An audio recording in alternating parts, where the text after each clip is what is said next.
how would you like to make your first million? Today we have Eric Runch with us, and he is the founder of Family Office Bitcoin, a registered investment advisor, serving family offices managing 50 million plus in assets. He doesn't pitch crypto, he built institutional grade Bitcoin portfolios designed for the kind of long-term capital allocators who measure success in generations, not quarters. So, Eric, tell us what are the 5 steps that entrepreneurs can do in order to make the first myth.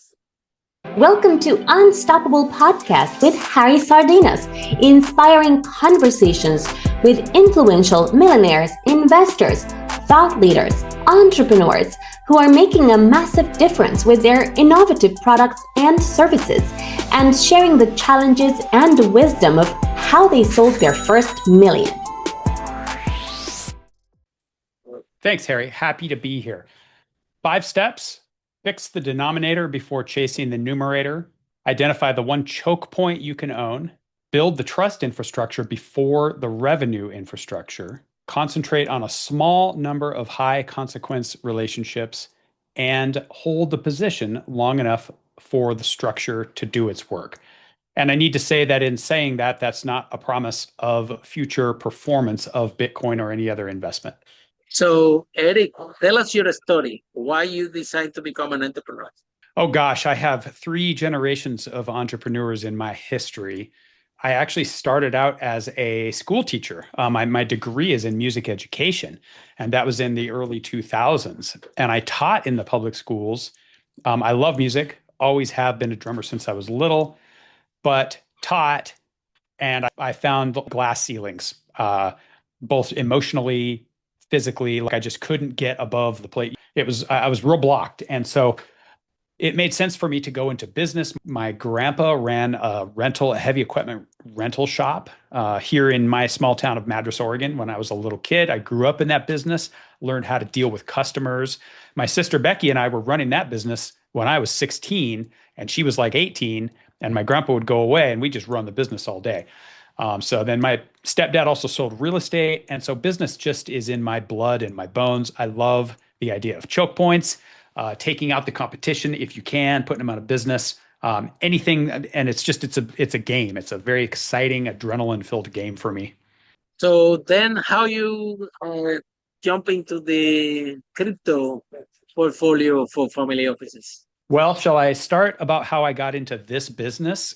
And then that will inform how I got into Bitcoin. Yes. So yes. I started in the investment business in 2005 in Beaverton, Oregon, at a very small no-name firm. Although it was a nationwide firm, they managed $7 billion nationwide. Sounds big, wasn't big. Wachovia was managing $700 billion at the time. And so we managed $7 billion. And that company was technically ethical, but very high pressure. Very Glengarry, Glen Ross, boiler room sort of approach to retail financial services for middle tier folks who, God bless them, didn't know any better. And so we were going out talking to non-sophisticated investors, slinging our mutual funds, which were proprietary, for a commission. That structure never fit. One thing I did, though, that was really fun inside of that structure was they said, call teachers. You have to call teachers. That's our target market. And I couldn't call teachers because that market was completely saturated. And so I just called out of the phone book, cold called out of the Madras, Oregon phone book. And at that time, the town was like 6,000 people. And people knew my last name because my family has a history here. So I built my business just doing something that they said not to do. And I figured out a way to make it work. That's the stuff I love doing, is the stuff they say not to do, and I make it work in my way because it's a fit for me. And I think that's what entrepreneurship is all about. So I left that company. That wasn't a match at all. And went to work at a company called Waddell & Reed, much more respectable firm. They don't exist anymore. They were bought out by LPL Financial.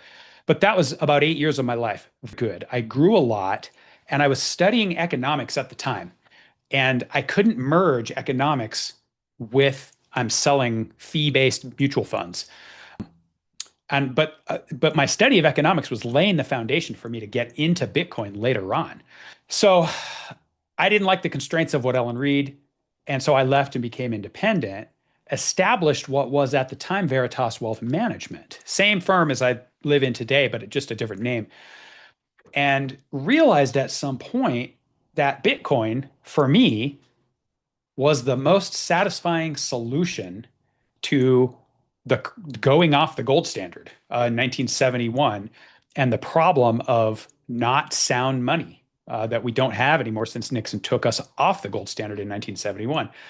That hit me like a Mack truck. It was a very huge, and it was also emerging finally of my understanding of economics, potentially with my business, but I didn't know how at the time. This is in like 2022, 2023. So what I did was I just created a Bitcoin advisory services, a Bitcoin advisory service for my retail clients, where I would help them buy on-chain Bitcoin, separate from Veritas at all.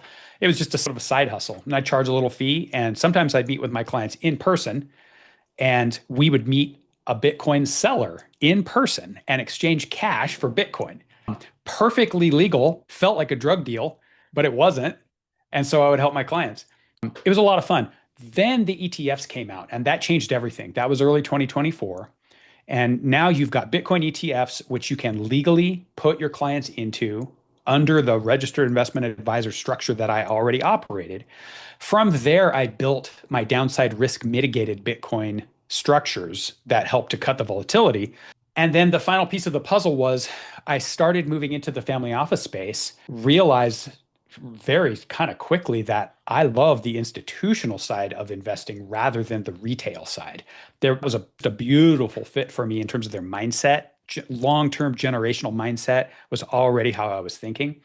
So that's how I got to family offices, institutions, and Bitcoin all at once. So there has been a big transfer of wealth in the family offices, and now we have new people in charge that can see more invested in traditional business and alternative investment like Bitcoin.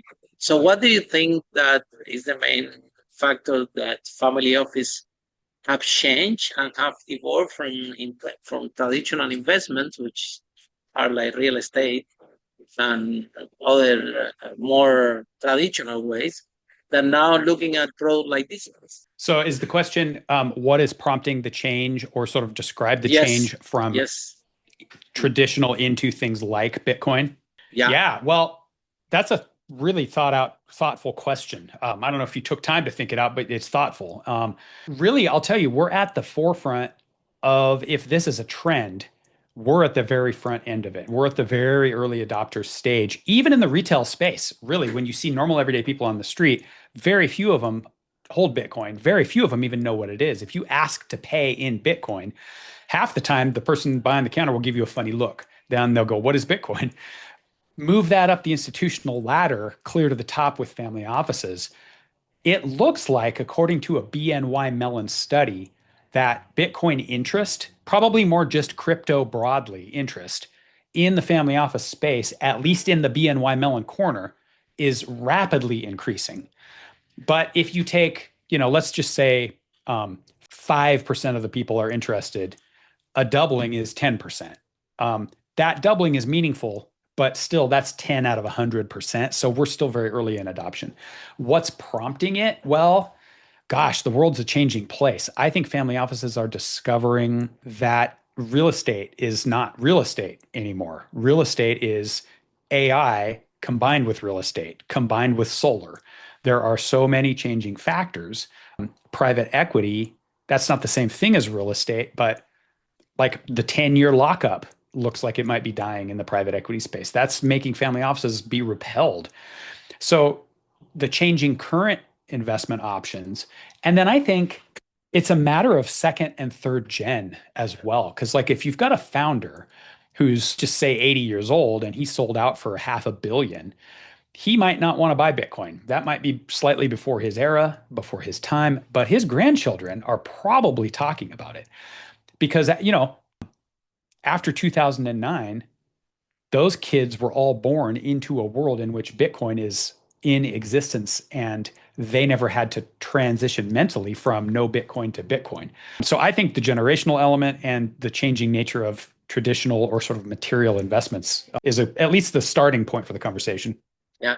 So then, tell us how the process to buy Bitcoin on change, how it works. What are the you were saying that you were helping your colleagues to buy Bitcoin on change. So tell us a little bit more about that process. Okay, thanks. That's a fun question. We could spend the whole rest of the episode just on this particular question, but I'll be respectful. We'll keep it to a reasonable length. I'll tell you first how we do it at my firm, and then I'll tell you a few other options and tell you why we do it the way that we do it. No options are good or bad, and they're not right or wrong, but it's all about pros and cons, right? We do what we think is the most pro for the client from a security point of view, and that's why we've selected the way that we do it. So currently, we use an outside third-party custodian. I won't name it because that ultimately could change at some point, but what you can do is you can hold on-chain Bitcoin at a custodian such as like Fidelity, and you can have an advisor manage that Bitcoin. Now, we're not talking about an ETF. We're talking about actual Bitcoin. You can buy it and hold it. Companies like Fidelity and the company that we use have made it so easy that it's just like opening an account when you open an IRA and put stocks in there. It's a very traditional wrapper. It just happens to be that the asset is held on chain, or the actual real asset itself. I think that's the most secure from a security point of view manner of holding it. What we do in particular, okay, so when you own Bitcoin, you get what's called a set of keys, and your keys are your 12 or 24 word phrase with which you access your Bitcoin. Now, it's important to note, if you lose those keys, you lose your Bitcoin. I don't care if it's $100 in Bitcoin or $1 billion, those keys are gone and unrecoverable. So key management is key, no pun intended. The way in which we manage is you have, instead of one set of keys, you have 3 sets of keys, any 2 of which are required to be able to move the coins. That provides a diversification of security, because if I lose one of my sets of keys, maybe my attorney has the other, and maybe my mother-in-law has the other, whoever the people are that I decide to store them. We call that a 2 of 3 multi-sig setup, multi-signature. We use at Veritas a multi-sig setup. I think that's the best way to do it. You can do a 3 of 5 as well, but it's a bit redundant. Now, that's other ways to hold and buy Bitcoin. You can go to Coinbase, for example. A thing that a lot of people don't know, and Coinbase has made it very quick and easy than what we do, to be honest, to hold Bitcoin. However, something that a lot of people don't know is it's written into Coinbase's contract that you don't actually own the Bitcoins. If Coinbase goes bankrupt, they own the Bitcoin and you don't have access to the Bitcoin. That's on the retail side. There is an institutional option that fixes that. But then the second thing to note about Coinbase is when you buy Bitcoin on Coinbase, you don't automatically get your keys. Coinbase manages the keys for you. That's important because not your keys, not your coins. Coinbase has your keys. A third way to do it, and there are pros, like I said, the convenience of it, but for my personal advising of clients, I don't recommend that people do that. I think key consideration is important. Same with Binance, right? Then the third option is you can go to a Bitcoin meetup in person, get to know people, and if you've got cash, fiat currency, you can say to them, hey, I've got cash, I want to buy Bitcoin from you. Do you have any to sell? And if they say yes, you'll go through that transaction in person, and they'll send you their coins to your wallet. You'll give them the cash, and you'll both go your separate ways. So those are a few ways that you could buy Bitcoin. Yeah, and then there are some investors that they are pro Bitcoins, and there are other ones. I think Warren Buffett. Buffett does not love Bitcoin.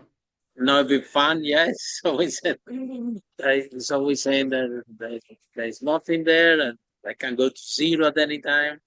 On the other hand, we see that QB is a form of people to store value, like gold or other ways, and the people that seen it like this have there are some benefits. So what are your views on that statement? Oh, the store of value versus it's going to go to zero. Yeah. Excellent. I love the question. By the way, there was something that I didn't add in my last answer in that an investor can also gain access to Bitcoin's price through the ETFs. And that's partly, like I said before, what we do is we build a downside risk mitigated ETF structure, et cetera. That aside, you're not owning Bitcoin proper when you own the ETF. But for some investors, they don't care. They just want access to the price. So that's another way that you can, quote, buy Bitcoin. To your question, love this one. This gets into the philosophy of money, game theory, human nature, what is money, all of that. My take on it is that a lot of people have a lot of opinions. I don't think Bitcoin's going to go to zero because if I did, I wouldn't run my firm that way. Bitcoin as a monetary asset, that's not generally how monetary assets fail. Monetary asset meaning like gold, for example, it doesn't go to zero. Monetary assets fail for other reasons. They get outlawed or currency debasement, that sort of thing. So Bitcoin, I mean, you never know the future, right? So it might go to zero tomorrow, but it's been running successfully on several thousand computers worldwide for the past 16 years. Shutting down Bitcoin would require shutting down all of those computers all around the world all at once and keeping them shut down. The diversification of nodes and miners really kind of prevents that. It makes it very highly unlikely.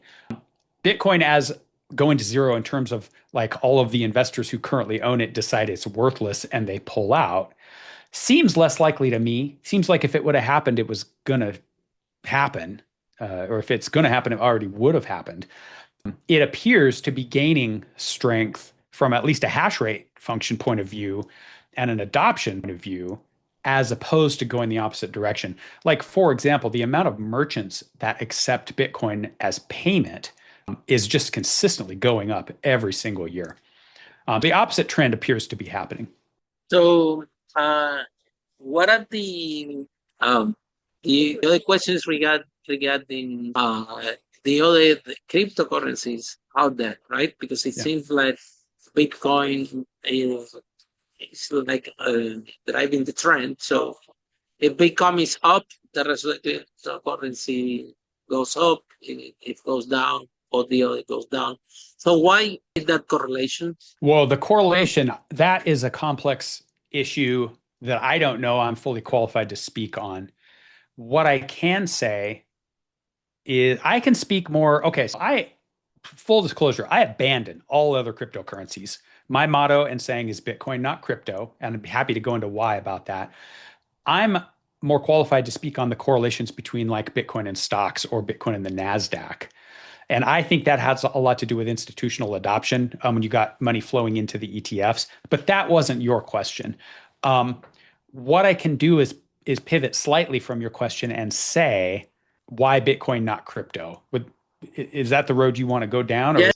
Okay. Tell us more. Why? Yeah, absolutely. And this is why I don't study correlations between Bitcoin and crypto, because I don't think of Bitcoin as a trading asset. It's not something that I want for myself or my clients to get in, have the price appreciate, and then sell out of. I understand why people do it, and I don't think that it's bad or wrong. People can do whatever they want to do. But my approach is Bitcoin is a unique asset in terms of its characteristics and qualities. I'm not saying it's the latest, greatest thing and it's going to go to $1 million in price. What I'm saying is there's no other asset designed to address the particular set of problems that Bitcoin was designed to address. And so it's very particular, even peculiar set of characteristics in its design makes it unique from all other cryptos. One example is this: scarcity. Scarcity is the economic concept that there's less of something than there are people who want it. And when that happens, the price goes up. Supply and demand dictates it. That's why diamonds are spendy, even though they're not important for human life, but oxygen is free, even though it's very important to human life. There's a lot of oxygen, so you can't really charge for it, right? If that's scarcity, difficulty to recreate more of the thing is why gold became to be a reserve currency or a monetary asset, over the years, the market sort of selected it. It's really hard to make more gold. You can do it, but it costs money, and you have to have certain economic incentives aligned for that to happen. So there was a reasonable guarantee that gold's supply was not going to double overnight or in a year or 5 years. That makes it that can make it a place where I want to put my money to store the value, right? Because if I double a currency or a money supply, I'll cut the value of it in half. That's inflation. Okay, Bitcoin is the only asset on the earth that I know of that's absolutely scarce. That makes it, and that means so there's 21 million coins, and there will only ever be 21 million coins. That makes it completely insensitive to demand. In other words, the more demand exists, Bitcoin will not adjust supply. It can't adjust supply. The only asset in the world like that. That means the price is the only thing that can adjust to greater demand.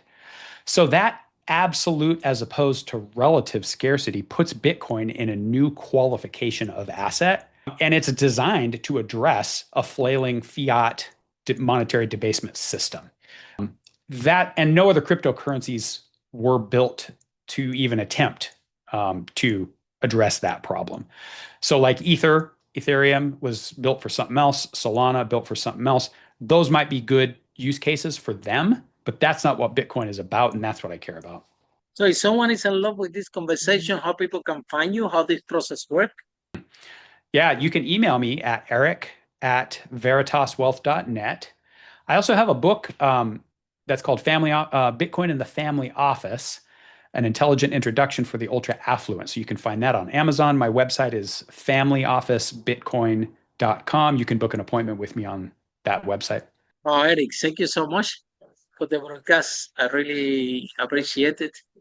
And thank you, Harry. And for all of you following the podcast, so you know what next episode of Unstoppable, how brave entrepreneur like Eric that will achieve the first million. Bye for now. Follow us for more interviews with world's most influential, audacious entrepreneurs that overcame challenges and adversity, providing you with the blueprint of how they sold their first million so you can grow your business exponentially.